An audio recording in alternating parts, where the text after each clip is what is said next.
Sir మరి ఇప్పుడైతే Congress government ఏర్పడి దాదాపు ఒక 100 డేస్ అయితే అవుతుంది.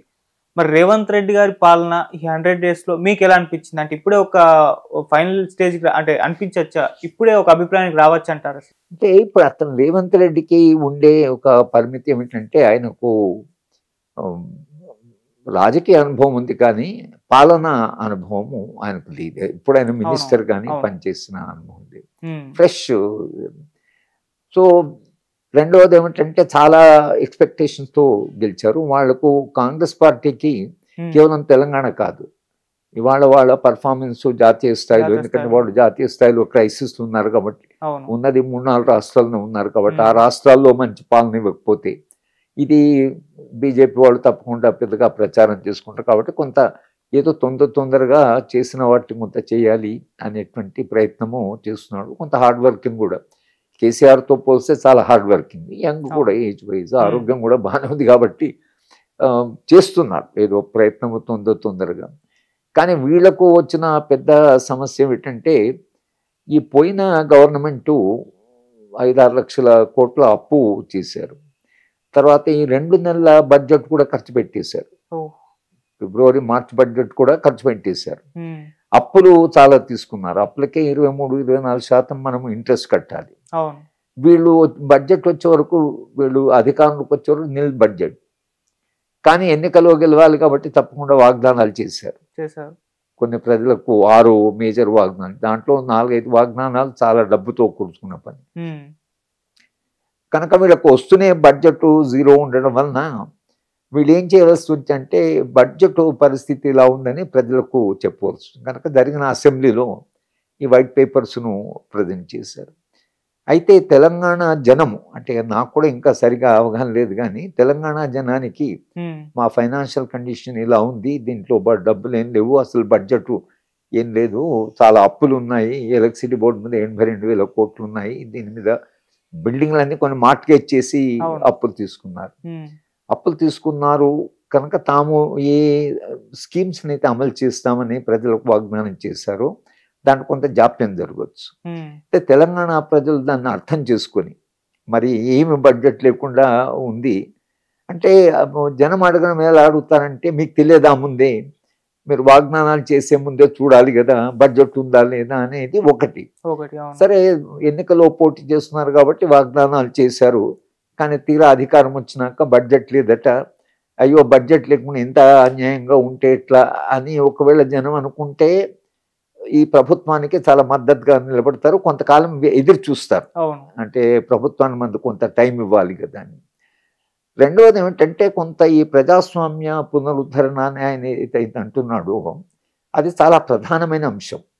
అంటే రేవంత్ రెడ్డి గారే మేము టీవీ ఛానల్‌లో ఒక లాంగ్ 2 గంటల చర్చ జరిగినప్పుడు హ్మ్. ఆయన ఒక మాట ఏమన్నాడంటే తెలంగాణ ప్రజలు ఆకలితోనైనా ఉంటారు కానీ స్వేచ్ఛ లేకుండా ఉండరు. వాళ్ళు చాలా స్వేచ్ఛను గౌరవిస్తారు.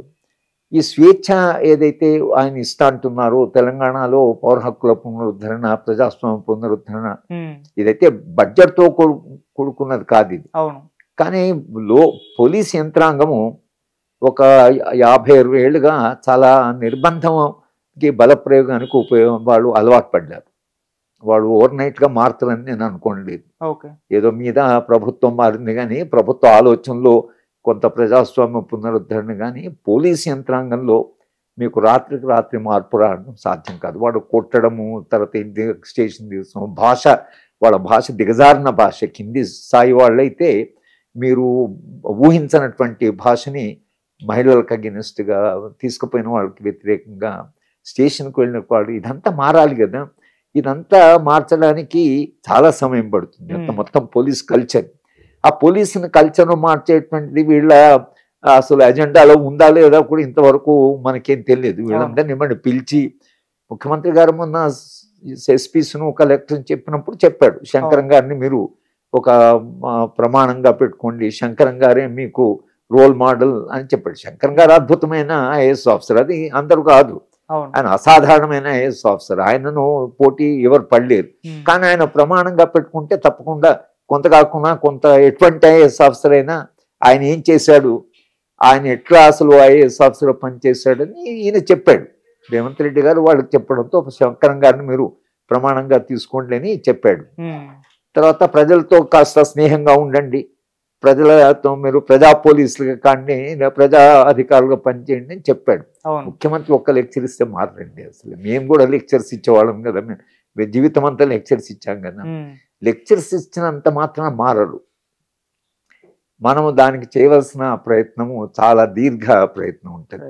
ఎక్కడ పోలీసులు తప్పుగా ప్రవర్తిస్తారో, లేదా కరప్ట్గా ఉంటారో, లేకపోతే జనాన్ని తీసుకొచ్చేసి కొడతారో, అనవసరమైన చాలా స్ట్రాంగ్ యాక్షన్ తీసుకోవాల్సి వస్తుంది. తీసుకుంటే అప్పుడు ఒక మెసేజ్ పోతుంది, ఈ ప్రభుత్వము అట్లా మనం ప్రవర్తిస్తే సహించదు అనేటువంటి ఒక మెసేజ్ వాళ్ళకి పోవాలి. అట్లా పోతే కొంతవరకు వాళ్ళు కొంచెం భయపడవచ్చు, అంటే మరి ప్రభుత్వం దృష్టి పోతే ఎట్లా అనేటువంటిది పోవచ్చు. కానీ వాళ్ళకి అలవాటు అయిపోయింది. ఈ అలవాటైన వాళ్ళను నా దృష్టిలో వీళ్ళు ఏం చేయాలంటే, సూపరింటెండెంట్ ఆఫ్ పోలీసు అంటే ఈ మొత్తము నిర్బంధము రాకముందు మిగతా రాష్ట్రాల్లో పోలీసు ఎస్పీ యొక్క కాన్ఫిడెన్షియల్ రిపోర్టు కలెక్టర్ రాస్తాడు. కలెక్టర్ దాన్ని పైకి పంపిస్తాడు. కలెక్టరు ఆధీనంలో ఉంటే కలెక్టర్ బలప్రయోగం చేసే సాధనం కాదండి, అది పాలనా యంత్రాంగం సంబంధించి, కానీ బలప్రయోగం చేసేది కాదు ఇది.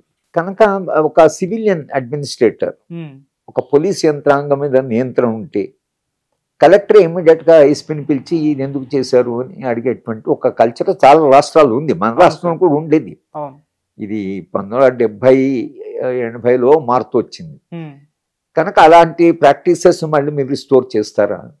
కలెక్టర్కు అధికారాలు, మెజిస్ట్రేట్ అధికారాలు ఇచ్చి పోలీస్ అధికారి సూపరింటెండెంట్ ఆఫ్ పోలీసు ఆయన కలెక్టర్ కింద పనిచేసి కలెక్టర్కు బాధ్యతగా ఉండాలి అంటే, నేను ఏమంటే ఆయనకు సబార్డినేట్గా ఉండవలసిన అవసరం లేదు. కానీ కలెక్టరు అనేటువంటి సివిలియన్ ఆఫీసరు, ఎస్పీ అనేటువంటి పోలీస్ ఆఫీసర్, అంటే బలప్రయోగము ఇదేమో సివిల్ అధికారం. ఈ బలప్రయోగం చేసే అధికారం సివిల్ అధికారానికి, సివిల్ అధికారము రాజకీయ అధికారానికి ఆన్సరబుల్ ఉంటుంది. అటువంటి మార్పులు తేవాలంటే మన పోలీసు చాలా రెసిస్ట్ చేస్తారు. వీళ్ళంతా తొందరగా ఒప్పుకునే బాబత్ కాదు. ఇంత అధికారం వచ్చిన తర్వాత వాళ్ళు ఒప్పుకోరు. కనుక నేను అనుకోవడం ఏంటంటే, ఈ మార్పులు రావడం ఏదైతుందో ఇది చాలా పెద్ద మార్పులు రావాల్సింది. ఇది ప్రజాస్వామ్య, ఇది చేయగలిగితే కొంత ఈ ఆర్థికపరమైనటువంటి విధానం కొంచెం ఆలస్యమైన ప్రజలు ఒక గాలి పీల్చుకుంటారు, పర్వాలేదు అసలు మనం మాట్లాడవచ్చు. రెండవది ఏమైందంటే, మీకు ప్రజాస్వామ్యాన్ని పునరుద్ధరిస్తే సమస్యలు ప్రజలు చెప్పుకుంటారు. ఇందిరా పార్క్ పోతే అక్కడ కూర్చొని తమ సమస్యలను చెప్పుకుంటారు. ఈ దేశంలో, ఈ ప్రాంతంలో నాకు అవగాహనంత వరకు మీరు సమస్య చెప్పుకోవడమే దానికి సగము పరిష్కారం. నాకుండే సమస్య మీకు చెప్పుకుంటే నాకు సగం బరువు దిగిపోతుంది. పరిష్కారం కాకుండా కనీసం ఒక మా వినే మనిషి ఉన్నారు. మీరు మరీ బాధ్యత కలిగిన ఆఫీసర్ అయితే మీ దగ్గరకు వచ్చి చెప్తే కలెక్టర్ గారు విన్నారు, కలెక్టర్ గారు నా సమస్య చూస్తున్నారు, లేకపోతే మంత్రి గారు చూస్తున్నారు అంటే ఇంట్లో ఒక సంతృప్తి ఏమిటంటే ఎవరో తన సమస్యను పరిశీలిస్తున్నారు.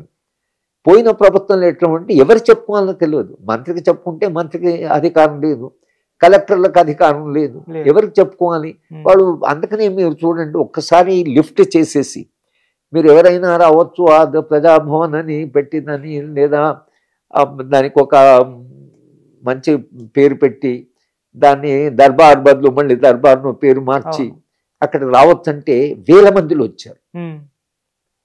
అంటే వేల మంది ఒక కొత్త ప్రభుత్వము మా దగ్గరకు వచ్చి మీ సమస్య చెప్పుకోవచ్చు అని అంటే, ఇంతమంది వస్తున్నారంటే ఎన్ని సమస్యలు సమాజంలో అవి కూరుకుపోయాయో మనకు స్పష్టంగా. అంటే ఇవన్నీ పోయిన ప్రభుత్వంలో కోరుకున్న సమస్యలు. ఈ 10 ఏళ్లలో తమకు పరిష్కారం కానీ తమ సమస్యలు వినని వాళ్ళు అంతకు వచ్చారు. దాంట్లో సగము ఆర్థికం ఉంటుంది, సగము ఆర్థికపరం కాని ఉంటాయి. ఇవో చిన్న గొడవలు ఉంటాయి, ఏదో చిన్న భూమి గొడవ ఉంటుంది, అవన్నీ తీర్చగలిగినవి. దాంట్లో 50% వీళ్ళు తీర్చగలిగిన గ్రామంలో ఒక విశ్వాసం వస్తుంది, ఈ ప్రభుత్వం వింటుంది, మన సమస్య వింటుంది అనేది ఒక ఆ ఇంప్రెషన్ వీళ్ళు తేయగలిగితే కాంగ్రెస్ ప్రభుత్వానికి మద్దతు పెరుగుతుంది. మద్దతు పెరిగితే పార్లమెంట్ ఎన్నికలు వస్తున్నాయి. మళ్ళీ పార్లమెంట్ ఎన్నికల దాకా వీళ్ళు కాస్త మంచి ప్రభుత్వాన్ని ఇచ్చామంటే పార్లమెంట్ ఎన్నికల్లో దాని ప్రభావం ఉంటుంది. దాని కంపారిజన్ ఉంటుంది కదా ప్రజలకు, దాంతో పోల్చి చూస్తారు కదా. భారతీయ జనతా పార్టీ ఇంతవరకు పుంజుకోలేదు. ఇక వాళ్ళు ఏమేం చేస్తారో, రామ జన్మభూమి అని ఇప్పుడు రాముడి దేవాలయం మీద చాలా హైప్ చేశారు. దాని పెద్ద ఎత్తున దాన్ని ప్రచారం, మీడియాలో పెద్ద ఎత్తున ప్రచారం జరుగుతుంది. కానీ దాని ప్రభావం ఎన్నికల మీద ఎంత ఉంటుంది? జీవితంలో చాలా సమస్యలు ఉన్నాయి. నిరుద్యోగం ఉంది, 30 లక్షల మంది ఇప్పుడు మన దగ్గర నిరుద్యోగులు ఉన్నారు. ఈ 30 లక్షల మందికి ఉద్యోగాలు ఎలా వస్తాయి? వాళ్ళకు చావు బ్రతుకుల సమస్య. చదువుకున్నారు, ఉద్యోగం లేదు, తల్లిదండ్రులు పేదవాళ్ళు, పిల్లలు ఎప్పుడు ఉద్యోగాలు చేసి మమ్మల్ని చూసుకుంటారా అనే పరిస్థితిలో ఉంది. ఇప్పుడు మీరు రామ జన్మభూమి చేసి రాముడు అదంతా ఏదైతుందో అది మత విశ్వాసము, జనం యొక్క విశ్వాసం ప్రకారం నడుస్తుంది. కానీ ఈ సమస్యకు అది పరిష్కారం కాదు. కానీ ఇప్పుడు అది ఆ యొక్క సెంటిమెంట్ ఏదైతుందో ఆ సెంటిమెంట్ వీళ్ళని ప్రభావితం చేస్తుందా? రాముడు, రామ జన్మభూమి, రాముడి దేవాలయము, అక్కడ జరుగుతున్న పూజలు, ప్రధానమంత్రి దాంట్లో పాల్గొనడం, ఇది నిరంతరంగా మీడియాలు చూస్తున్నారు. ఇది ఒక సెంటిమెంట్. ఈ సెంటిమెంట్ ద్వారా ఒకవేళ ప్రభావితమైతే ఒక రకమైనటువంటి ఒక ఆలోచన ఉంటుంది. సరే, రాముడు అదొక విశ్వాసము, దేవాలయం కట్టాను, సరే అది ఒక సమాజానికి అదొక మార్పు. కానీ నా ఉద్యోగము, నా నిరుద్యోగము, నా పేదరికము, నాకు భూమి పోయింది, నాకు అనేది నా సమస్య ఉంది. ఈ రెండింటి మధ్యన ఏది ప్రజల యొక్క చైతన్యాన్ని ప్రభావితం చేస్తుంది అనేది మనం ఇంకా స్పష్టంగా చెప్పలేకపోతున్నాం. ఎందుకంటే రథయాత్ర కొంత ప్రభావితం చేసింది. రథయాత్ర లాగానే ఒకవేళ ఇది కూడా ప్రభావితం చేస్తే భారతీయ జనతా పార్టీకి కొంత బేస్ పెరుగుతుంది. కానీ నిత్య జీవిత సమస్యలకి, తర్వాత ఈ మత విశ్వాసాలు, నమ్మకాలకి మధ్యన ఉండేటువంటి గ్యాప్ ఒకటి ఉంటుంది.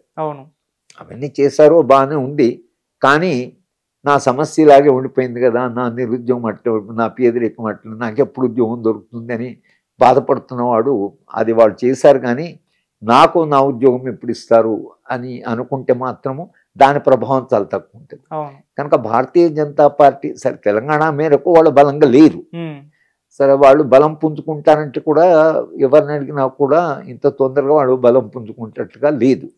కనుక పార్లమెంట్ ఎన్నికల్లో మళ్ళీ టీఆర్ఎస్ వర్సెస్ ఒకవేళ కాంగ్రెస్ అయితే, కాంగ్రెస్ కొంచెం పాలన అంటే ప్రజలకు ఊపిరి పీల్చుకున్నట్లు ఉంటే తప్పకుండా వాళ్ళు మళ్ళీ కాంగ్రెస్కి వేయచ్చు. ఎందుకంటే 2-3 ఉన్నాయి కాబట్టి కాంగ్రెస్ పార్టీకి ఇక్కడ తెలంగాణ, సౌత్ ఇండియా వరకు కొంత దాని ప్రభావం తక్కువగా, నార్త్ ఇండియాలో ఎలా ఉంటుందో తెలియదు. భారతీయ జనతా పార్టీ మళ్ళీ గెలిస్తే కేంద్రంలో ఇక్కడ ఉండే ప్రభుత్వానికి కష్టమే. ఎందుకంటే వాళ్ళు సహకారం చేయకపోతే, ఎందుకంటే రిసోర్సెస్, వనరులన్నీ వాళ్ళ దగ్గర పెట్టుకున్నారు. జిఎస్టీ మొత్తం ఇక్కడ ట్యాక్సులు కలెక్ట్ చేసే అధికారం అంతా కేంద్రం తీసేసుకున్నారు.